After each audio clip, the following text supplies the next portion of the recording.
समाधान होईल। आता लाडक्या बहिणीच्या वरतून विरोधक आरोप करतात आहेत की ही योजना हळूहळू बंद करण्याचा घाट जो आहे तो सत्ताधारी घालतात आहेत। फक्त निवडणुकींच्या पुरता ही योजना जी आहे ती समोर मी यंदाच्या वर्षी माझ्या माहितीप्रमाणे जेवढे अर्थसंकल्पामध्ये तरतूद करायला पाहिजे होती तेवढी तरतूद केलेली आहे। ज्यावेळेस असं काही घडेल त्यावेळेस तो प्रश्न विचारा, आता घडलंय का नाही घडलं, आम्ही ती योजना चालू ठेवणार आहे हे आम्ही सर्वांना सांगतोय आणि ती चालू ठेवली। नमो शेतकरी योजनांचा लाभ घेणारा क्लासले नावाचा एक निलंबित अधिकारी आहे, तो रोज उठून वेगवेगळे गंभीर आरोप करताना पाहायला मिळतोय। त्याचं असंही म्हणणं होतं की वाल्मिक कराडचा एन्काउंटर करण्याचा मला त्याच्याबद्दलचं काही माहित नाही। एक मिनिट, रिटायर झालेला निलंबित झालाय का रिटायर झालाय?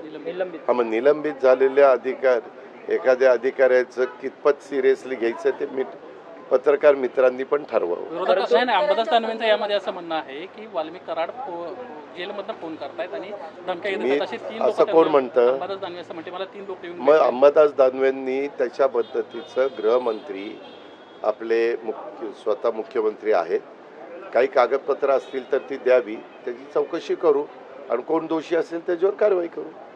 खरं तर पण नमो शेतकरी योजना जे लाभार्थी आहेत महिलांना फक्त 500 रुपये दिले जाणार, त्याच्यावरतून विरोधक मात्र आक्रमक झालेत, म्हणतात की जिथे 1,500